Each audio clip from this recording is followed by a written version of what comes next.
Hey guys, how are you? I'm really excited to talk to you guys about Drew Barrymore. She's always been an inspiration of mine since I was a little girl. I remember the first time I watched 50 First Dates, I just fell in love with her. And I'm really excited to talk to you about the in-depth look into her personality. I've got to read a lot about her story over the last month or two, and it just made me love her even more. Drew came from a very unstable and unconventional childhood. Her dad was absent, was not there. He was a drug addict and was not involved in their life at all. She was raised by her single mother, who did not pay a lot of attention to her, who worked 2 to 3 jobs at a time, was also in the acting industry, and actually wanted Drew to be involved in acting to help pay for the bills. She signed Drew up for her first acting gig when she was 11 months old for a commercial. And when they were interviewing for the commercial, a dog actually bit Drew when she was 11 months old. And Drew says she remembers it, which is pretty wild.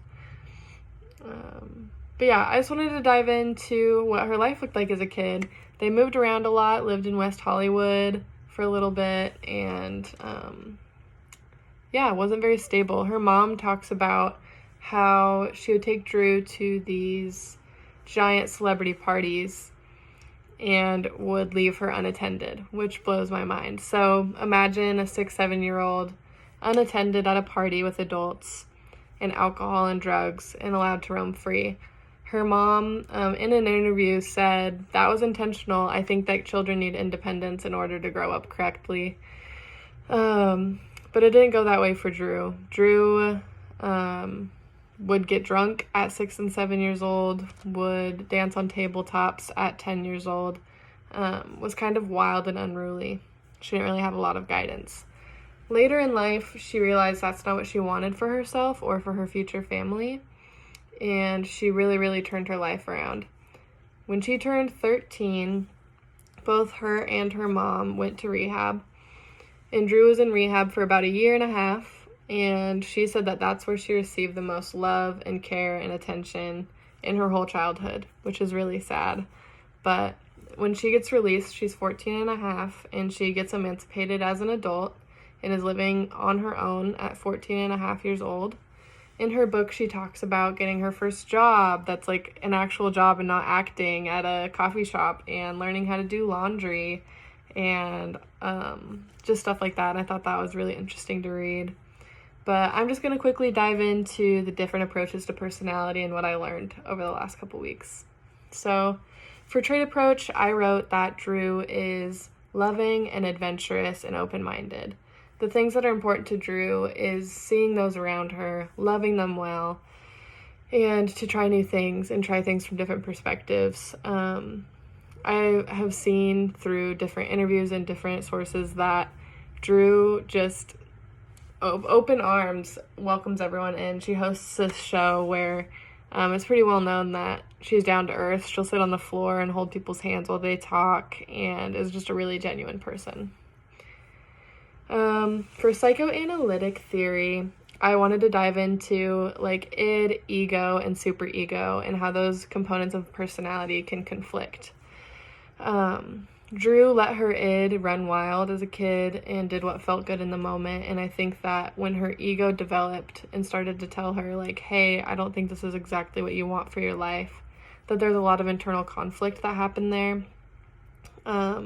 She even went through like a self-discovery phase where she was very scandalous. She would pose half naked. She even flashed David Letterman on live television and stuff like that. And so that's the id, is the running wild, and then her ego reining it back in and saying, no, I want to be a modest woman.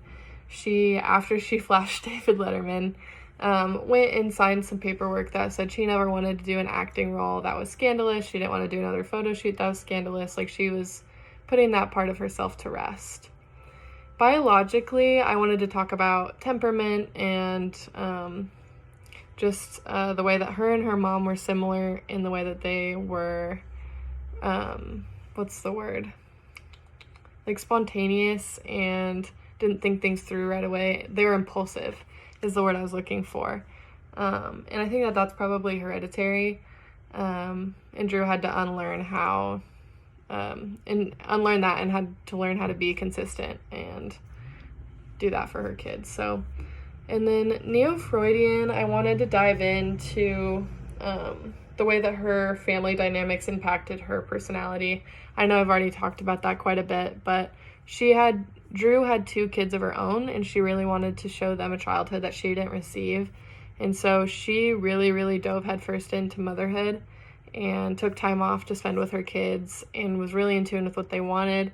One quote she said that really stood out to me was, she said, "I don't want to project onto them, and I cannot wait until they're old enough to tell me who they want to be."